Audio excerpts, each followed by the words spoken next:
আসসালামু আলাইকুম প্রিয় ফুটবল ফ্যান্স। স্পোর্ট জগতের আরও একটি ভিডিওতে আপনাদেরকে স্বাগতম। বার্সেলোনা তাদের উয়েফা চ্যাম্পিয়ন্স লিগের ম্যাচে গত 11 মার্চ নিউক্যাসলের বিপক্ষে মাঠে নেমেছিল রাফিনা ইয়ামালের ক্লাব বার্সেলোনা। সেই ম্যাচটিতে অবশ্যই নিউক্যাসলের ঘরের মাঠে 1-1 গোলের ড্র নিয়ে মাঠ ছেড়েছিল দুই দল। এই ম্যাচটিতে বার্সেলোনার হয়ে একমাত্র গোলটি করেন লামিনে ইয়ামাল। এই ম্যাচটির পর এবার লা লিগার ম্যাচে মাঠে নামছে বার্সেলোনা। আজকে এই ভিডিওতে আলোচনা করব বার্সেলোনার পরবর্তী ম্যাচটি কবে, কখন, কাদের বিপক্ষে মুখোমুখি হবে তা নিয়ে। তাই জানতে হলে মূল ভিডিওটুকু না টেনে সম্পূর্ণ দেখতে থাকুন আপনারা। বার্সেলোনা তাদের লা লিগার ম্যাচে এবার সেভিয়ার বিপক্ষে মাঠে নামছে তারা। বর্তমানে লা লিগার পয়েন্ট টেবিলে 27 ম্যাচ শেষে 67 পয়েন্ট নিয়ে পয়েন্ট টেবিলের শীর্ষ স্থানে অবস্থান করছে বার্সেলোনা।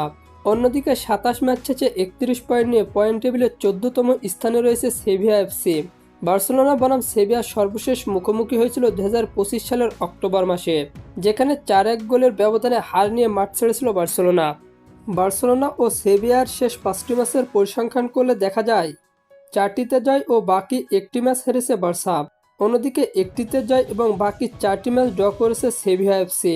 তাই সাম্প্রতিক ফর্ম বিবেচনায় সেভিয়া এফসির থেকে একটু এগিয়ে রয়েছে বার্সা। বার্সেলোনা বনাম সেভিয়া এফসি এর মধ্যকার লা লিগার ম্যাচটি অনুষ্ঠিত হবে বাংলাদেশ সময় অনুযায়ী আগামী 15 মার্চ রবিবার রাত 9টা 15 মিনিটে। এই ম্যাচটি অনুষ্ঠিত হবে বার্সার ঘরের মাঠ ক্যাম্প ন্যুতে। আর হ্যাঁ, ফুটবলের আপকামিং ম্যাচ শিডিউলের সকল নিউজ এবং আপডেট পেতে আমার চ্যানেলটি সাবস্ক্রাইব করে পাশেই থাকবেন। ধন্যবাদ সবাইকে।